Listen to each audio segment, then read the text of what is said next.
The sound of boots shattered the dawn.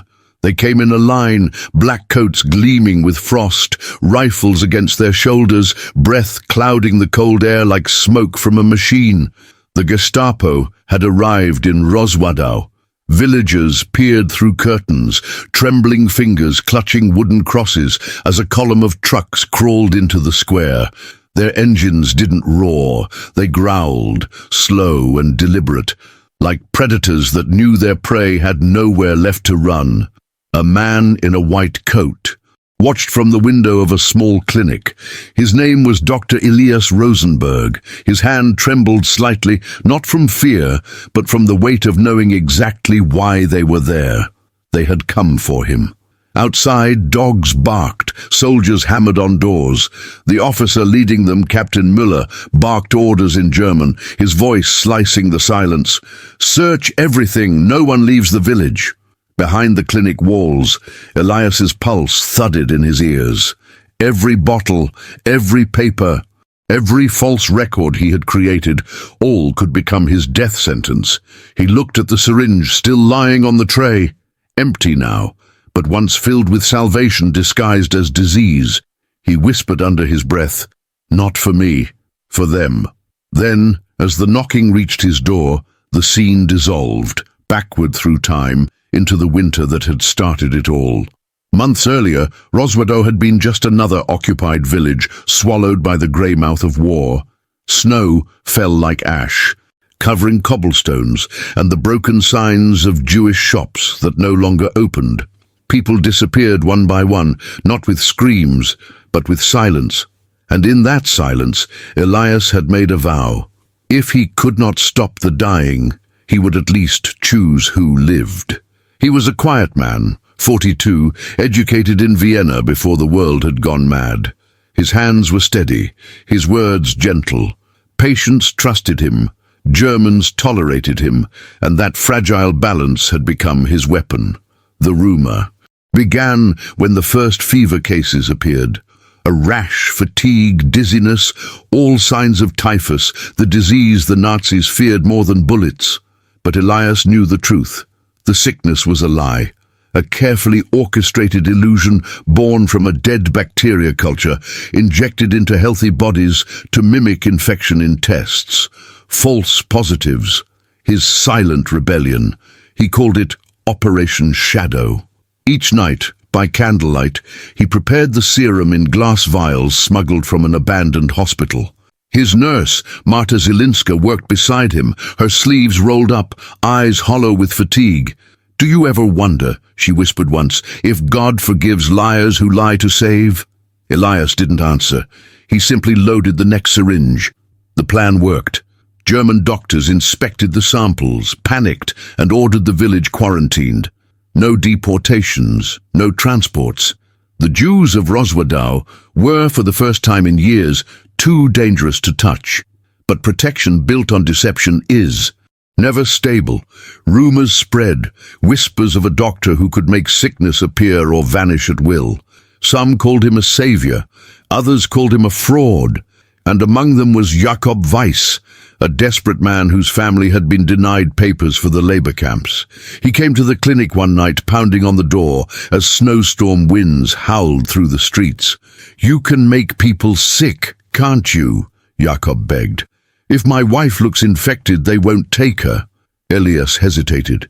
Each false infection increased the risk. Too many cases, and the Germans would come to investigate. But when Jakob dropped to his knees, clutching a photograph of a child, Elias nodded silently. One more. Within days, the false epidemic grew.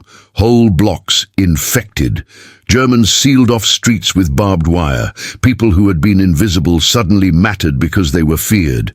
For a moment, Elias believed he had found a loophole in hell itself. Then came the visit that changed everything. A black car rolled into town one morning, its tires slicing through slush. From it stepped Captain Müller, tall, precise, eyes like ice behind his spectacles. He carried a leather folder stamped with the eagle and swastika. He introduced himself politely, too politely. "Dr. Rosenberg," he said in German-accented Polish, Berlin sends its regards. There are irregularities in your medical reports. Elias forced a smile. Irregularities are common during epidemics. Captain, paper shortages. Panic. Müller adjusted his gloves. Indeed, panic spreads faster than disease. That is why I'm here, to stop both. From that day, Elias felt the noose tighten. German inspectors began counting corpses that didn't exist, comparing records, questioning patients. One man, under torture, confessed that the injections never made him ill. Another swore that Rosenberg had healed him overnight. Truth, half-truth, and fear became indistinguishable. Still, Elias continued. Every vial meant another family spared. Every forged death certificate was another soul that might live to see spring. Marta tried to warn him. They are watching us, Elias. The nurse from the next village was taken. They say she confessed everything. He stared at the candle burning between them. If we stop now, all we did means nothing. Then you'll die for nothing, she whispered. He looked up, eyes tired but certain. No, I'll die for math. 1 life for 1,000. Winter deepened. The epidemic illusion reached its peak. Soldiers refused to patrol the ghetto. The townspeople whispered prayers to a doctor they never thanked aloud. Children played in alleys marked quarantine while guards crossed themselves before entering. And then one night, Jakob Weiss returned. But this time he wasn't begging, he was bleeding. 2 soldiers had caught him trading fake infection papers in exchange for money. The Gestapo dragged him into the clinic, his face swollen, eyes wild with terror. They'll kill me, Jakob gasped. Tell them it was your idea. Say it was all your experiment. Elias's heart stopped. The officers outside waited, listening. Marta stood frozen. Please, Jakob cried. You said you save people. Save me now. Outside, the captain's voice echoed, Dr. Rosenberg, open the door. Elias turned to Marta. Their eyes met. Both understood there was no more hiding. He took Jakob's trembling hands and said quietly, I already did. Then he walked to the door and opened it. The cold air hit him like a wall. The Gestapo stepped in, weapons ready. Müller smiled faintly. Good evening, doctor. We have some questions. They found the vials, the forged reports, the blood samples that proved too perfect to be real. Müller examined the papers. You've been very thorough. Almost admirable, if it weren't treason. Elias spoke softly. If you call saving lives treason, then yes, I am guilty. Müller's jaw tightened. Do you know how many lies you've told, doctor? Elias met his gaze. Only one, but it saved 1,000 truths. Müller didn't respond. He simply nodded to the soldiers. Take him. The door slammed. Marta screamed, but Elias did not resist. As they dragged him into the snow, his mind drifted, not to death, but to every face he'd seen behind that clinic window, every child spared, every mother who still held her son because of his lie. And then, for a moment, he smiled. That was the night the trucks first arrived. The same night the story had begun. As Elias stood before the clinic, wrists bound, Captain Müller's voice rang out across the square. This man has endangered the Reich with false reports. His deception could have caused panic in the entire region. He paused, glancing at the villagers forced to watch. There is only one cure for this sickness: obedience. The soldiers raised their rifles. But before the command came, a scream tore through the crowd. Not of fear, but defiance. It was Marta. She pushed through the soldiers, eyes burning. He saved us. He saved all of you. The butt of a rifle struck her face, and she fell to the snow. Elias called her name once, softly, before the world dissolved into gunfire and white. When the echo of gunfire faded, snow began to fall again, soft and unhurried, as if the sky refused to acknowledge what had just happened. The villagers stood still, frozen in the courtyard, while the soldiers loaded their weapons and turned away. Captain Müller gave a final order: seal the area, burn the clinic, and walked back to his car without looking behind him. Inside the square, only the white of winter remained, swallowing the red that stained it. For 3 days, The air smelled of smoke and chemicals. The little clinic was reduced to a pile of bricks and ash. And yet, beneath the ruins, something unexpected survived. A single notebook hidden inside a tin box under the floorboards, marked only with a cross of blue ink. It would not be found until months later, when the German front collapsed and Allied forces moved across Poland. A young American medic named David Lawrence stepped over the rubble of Rozwadow, searching for survivors. He was 23, exhausted, and had seen more death than he thought a human mind could hold. When he lifted the charred floorboard and found the tin box, he assumed it was worthless. Then he opened it. The first page read, "Ifa, you find this, you are standing on sacred ground. Do not think of this place as ashes. It was once a bridge made of lies, strong enough to carry the living across the fire." David turned the page, and the story of Dr. Elias Rosenberg began to unfold. The journal started a year before the Germans came. It spoke of patience, hunger, and quiet resistance disguised as medicine. Elias wrote with precision, his words measured like dosages. He never once mentioned fear, only equations of survival. A disease kills by numbers, so does a lie, but if both can be controlled, one may cancel the other.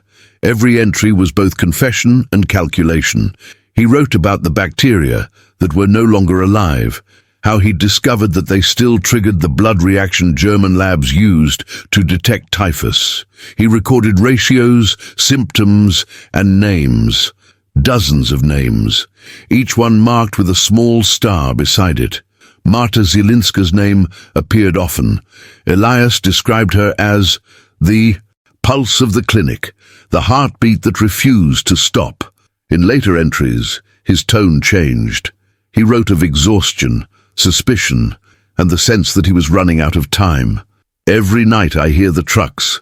I count them like heartbeats. Every truck that passes without stopping means another day we are alive." The journal ended abruptly 2 days before the Gestapo arrived. The last line read, "If the lie dies, so do they. May the lie live longer than me." When David closed the notebook, his hands were shaking. Around him, the town was eerily quiet. Liberation had come too late for most. The ghetto was empty. The synagogue stood roofless, its walls etched with bullet holes. Yet on one surviving wall of the clinic's cellar, someone had written a message in charcoal, "The Doctor of the Shadows lives through us." It was signed simply, MZ.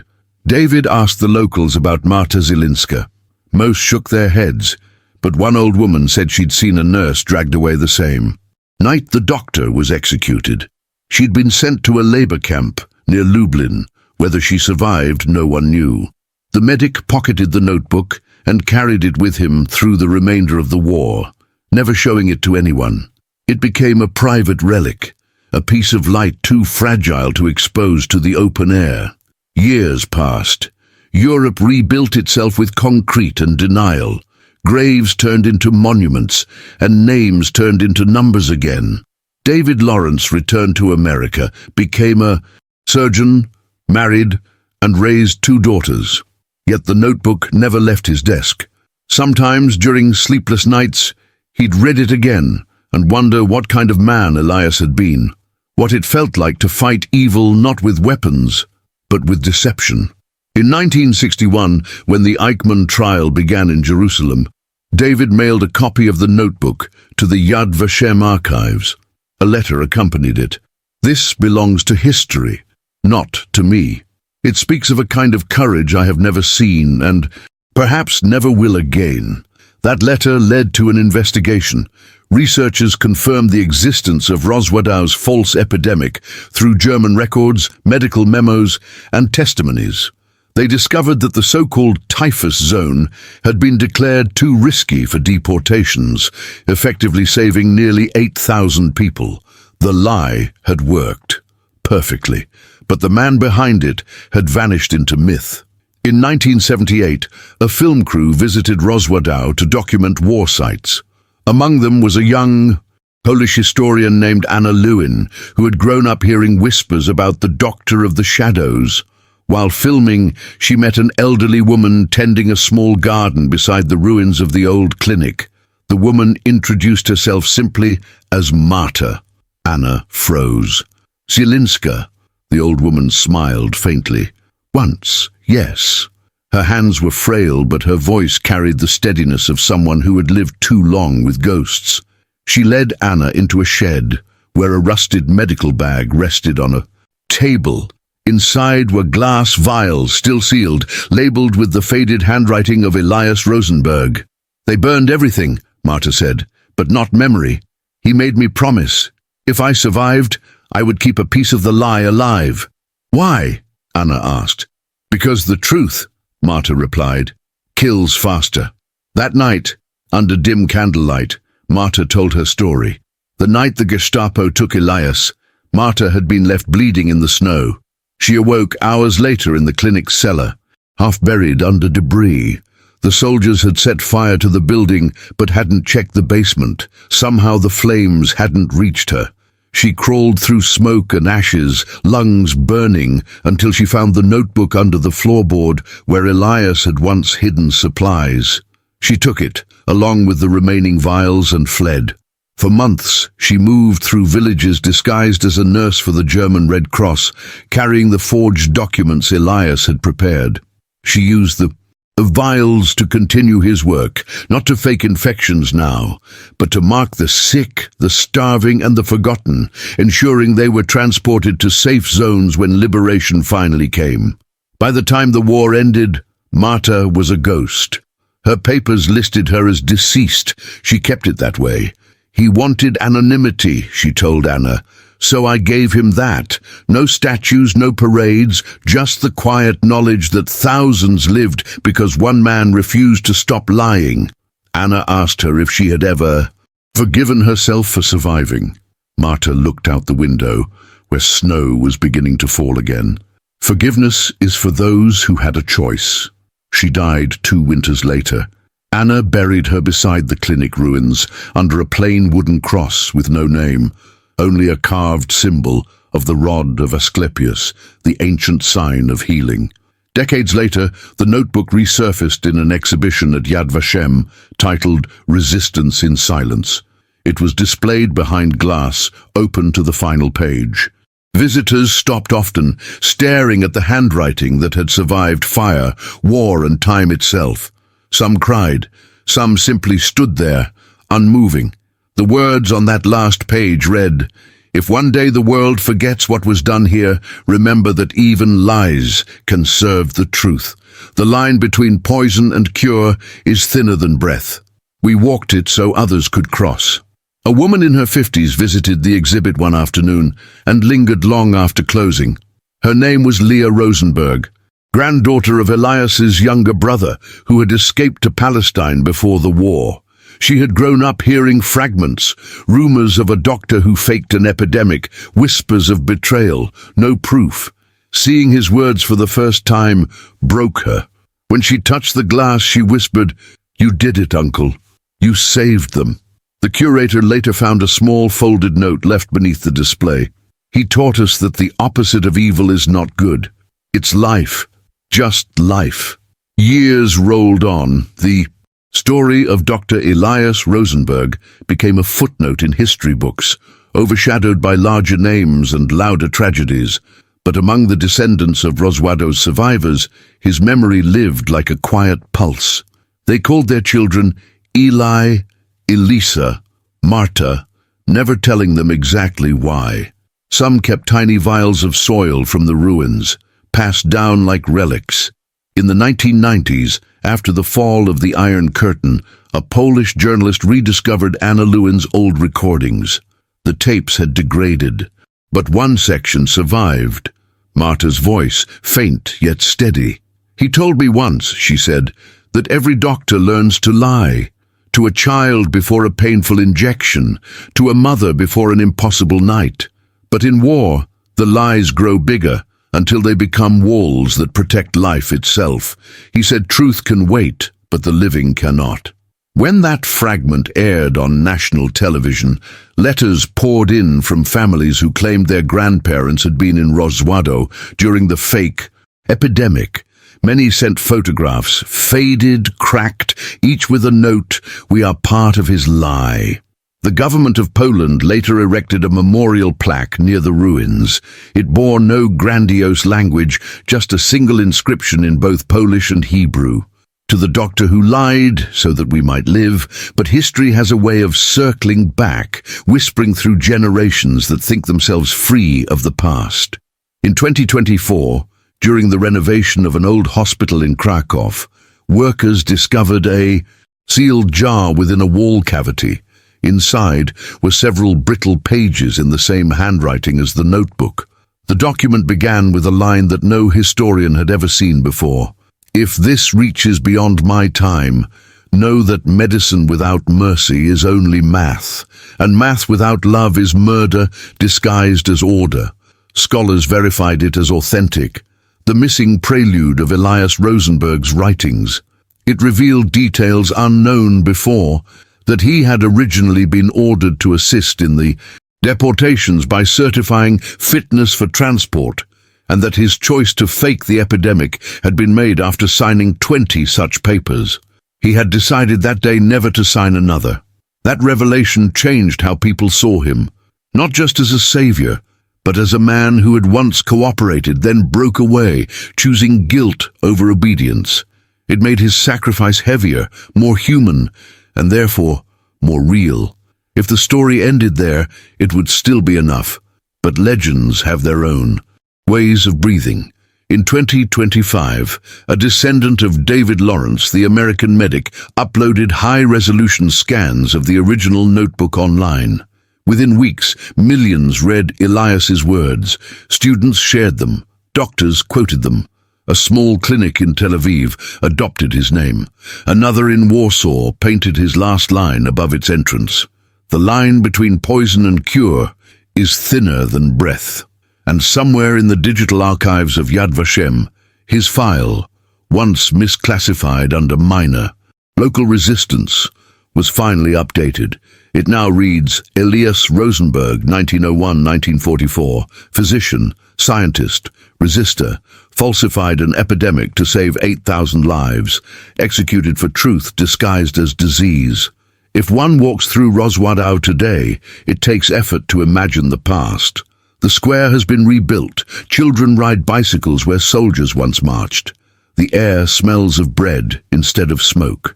Yet at the edge of town, where the clinic once stood, the wind still hums a peculiar note when it passes through the birch trees. Locals say it sounds like a heartbeat. Every year, on the anniversary of his death, candles appear at the site. No one knows who leaves them. Some are marked with stars, others with a blue cross like the one on his notebook. And when dusk settles, the lights flicker as if breathing, tiny sparks in the vast dark. They call it the Night of the Lie. A tradition born not of religion, but of remembrance, a silent acknowledgement that sometimes the world is saved not by purity, but by those willing to bear the weight of imperfection. And somewhere beyond that night, in the hush between wind and snow, the words of Dr. Elias Rosenberg still linger. We are all physicians of something, the living, the broken, the lost. Our tools may change, our oaths may fade, but the choice remains the same, to let the sickness spread or to lie, so others may breathe. The sound fades into quiet. A single candle burns against the cold, and from that silence, life continues, because one man in the darkest corner of history dared to heal the world with a lie. In a world that often forgets, stories like this are all that remain to remind us of what it means to be human. Dr. Elias Rosenberg never picked up a weapon. His war was fought in silence, with truth, with compassion, and with the courage to lie so that others could live. And maybe that's the hardest kind of bravery there is. If this story moved you, don't let it fade into the noise. Type in the comments, let the light live longer than the lie, because every time you write it, every time you share this video, his voice echoes again. This is Voices from the Camps, where every story is a heartbeat rescued from the dark. Subscribe, share his truth, and keep the memory alive, because silence should never win.